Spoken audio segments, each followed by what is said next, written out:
lezi insuku zogcina abafana abasindisiwe bayayithathela amantombazana. Abafuna nokunikwa umpristi, abafuna lutho bayithathela nje.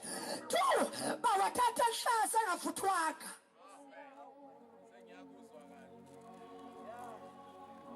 Number 3 bayayishabela ngengwekwe.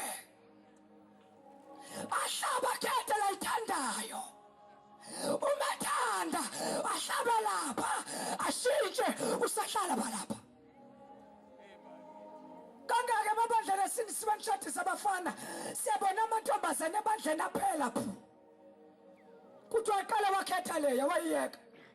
Waphinde futhi wakhetha leyo useyekile nayo. Manje usekhetha leyo usethatha yona manje. Amen. Mina ngizokulekelela nje. Wena mfundisi oshumayelayo. Ungatekitisi ngoba ufuna ukuthandwa ngemnikelo.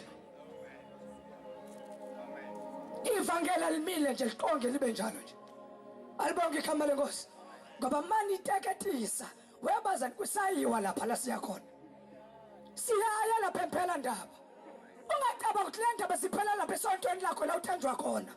La uthandwa khona mawulimelwa uyathuthuzwa. Awutshala nje ukuthi wahlukana nesono. Ngoba makholwa akulezi insuku zogcina yacengwa.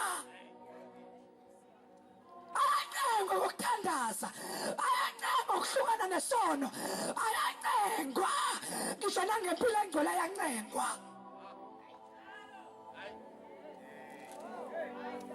Mawubeka nje impilo engcwele bayangama bathi somdelisa somncisho kweshumi kwethu seshwayela kabi. Nje ngisamngenisa mina kweshumi mfethu mzala ngisakufaka kweshumi uyabheda. Hlala naye imali yakho yoshana esikhokweni.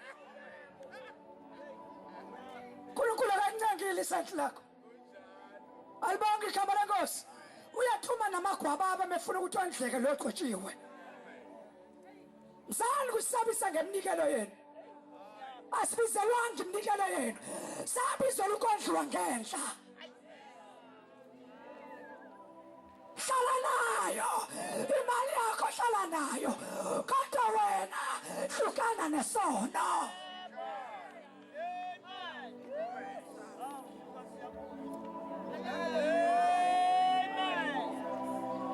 Hallelujah.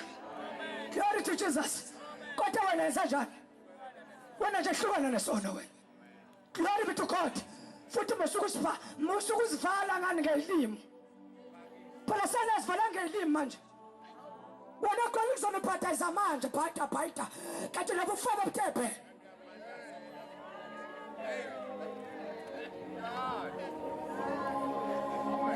Nake bhaitaza nake tukhola kapuyela eShamikael kodwa nabo bufebe bukwele inhliziyo ngaphakathi hlukana nesono.